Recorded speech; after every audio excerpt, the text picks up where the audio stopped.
warahmatullahi wabarakatuh. Halo teman-teman, di video kali ini saya akan membahas unsur intrinsik puisi dan unsur intrinsik prosa fiksi. Nah, sebelumnya kita bahas dulu mengenai apa itu unsur intrinsik. Unsur intrinsik adalah unsur yang membangun karya sastra dari dalam. Unsur intrinsik puisi dibagi menjadi dua bagian, yaitu unsur fisik dan unsur batin.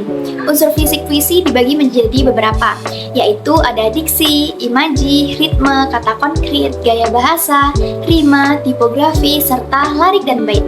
Sedangkan unsur batin puisi dibagi menjadi 4. Yang pertama ada tema, rasa, nada, dan amanat. Nah, berikut ini penjelasannya. Unsur fisik puisi yang pertama adalah diksi atau pilihan kata. Diksi diartikan sebagai suatu pilihan kata-kata indah yang digunakan untuk menyusun puisi. Yang kedua ada imaji. Imaji atau citraan merupakan susunan kata-kata yang dapat mengungkapkan pengalaman sensoris di mana pembaca seolah-olah dapat melihat, mendengar, merasakan seperti apa yang dilihat, didengar, dan dirasakan penyair dalam puisinya secara imajinatif melalui pengalaman. Yang ketiga rima. Rima adalah kesamaan nada atau bunyi. Rima yang digunakan dalam puisi antara lain ada rima awal, rima dalam, rima tengah, dan rima akhir. Keempat ada gaya bahasa. Gaya bahasa merupakan pemanfaatan bahasa dalam puisi secara konotatif sehingga puisi mengandung makna. Kelima ada tipografi. Tipografi diartikan sebagai susunan penulisan huruf dalam puisi, meliputi huruf besar atau kecil, pemilihan tanda baca, dan sebagainya. Keenam ritme, merupakan suatu bunyi yang berupa tinggi rendah, panjang pendek, dan keras lembut ucapan bunyi suatu kata agar puisi menjadi lebih indah. Ketujuh ada kata konkret. Kata konkret adalah kata yang mewakili sebuah makna wujud, makna fisik, makna nyata, dan makna yang sesuai dengan konteks puisinya. Makna konkret dalam puisi mampu mempertegas maksud kata yang diungkapkan. Terakhir ada larik dan bait. Larik merupakan kalimat prosa dalam puisi yang memiliki beraneka ragam bentuknya sebagai penyusun bait.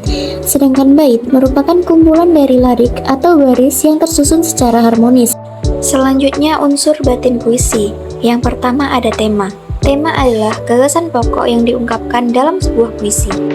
Kedua rasa. Rasa adalah ungkapan atau ekspresi penyair kepada sesuatu yang dituangkan ke dalam puisi. Ketiga nada. Nada adalah sikap seorang penyair atau penulis puisi dalam menyampaikan puisinya sehingga efeknya terasa oleh pembaca. Keempat amanat. Amanat adalah pesan yang ingin disampaikan penyair kepada pembaca. Melalui puisi yang dibaca, pembaca dapat memperoleh amanat secara tersurat ataupun tersirat. Selanjutnya kita akan membahas unsur intrinsik pada prosa fiksi.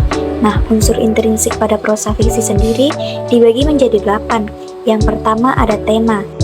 Tema adalah ide atau gagasan yang ingin disampaikan pengarang kepada pembaca. Gagasan inilah yang mendasari isi keseluruhan cerita. Kedua, alur atau plot. Alur atau plot adalah urutan kejadian yang ada di dalam cerita. Setiap kejadian tersebut terhubung secara sebab akibat, sehingga peristiwa yang satu merupakan sebab atau akibat dari peristiwa yang lain. Ketiga, tokoh. Tokoh adalah pelaku yang ada di dalam cerita.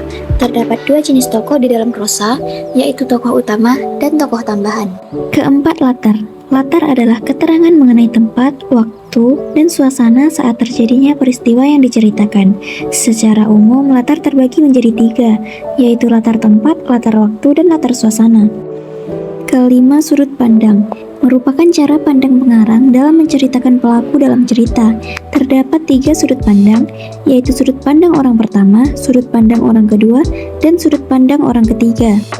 Keenam, penokohan. Penokohan merupakan penentuan watak atau karakter dari tokoh tersebut.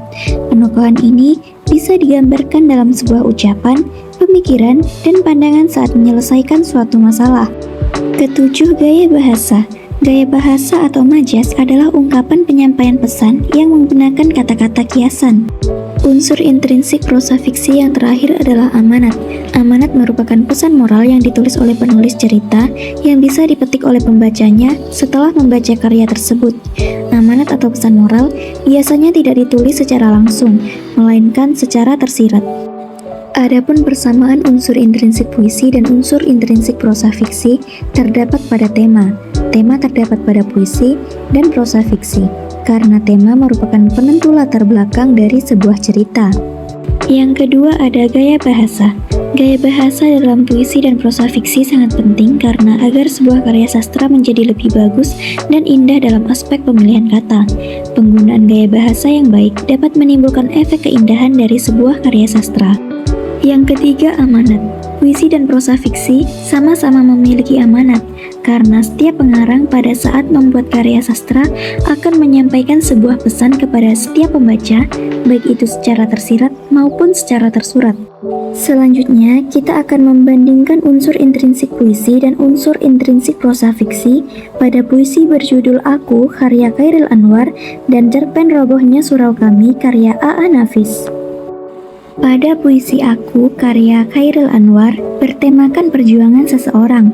Puisi ini menggambarkan tentang ketekunan dan kemauan seseorang yang selalu ingin memperjuangkan hak dirinya tanpa merugikan banyak orang, walaupun banyak halangan yang datang menghampiri.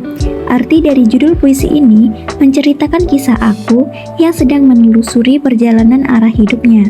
Sedangkan tema dalam cerpen Robohnya Surau Kami adalah kesombongan seseorang dalam menjalani hidupnya, sehingga dia gagal mengurus keluarganya. Selanjutnya, gaya bahasa pada puisi Aku, terdapat gaya bahasa hiperbola. Pada kalimat Aku tetap meradang menerjang. Ini perumpamaan yang berlebihan yang diciptakan oleh penyair.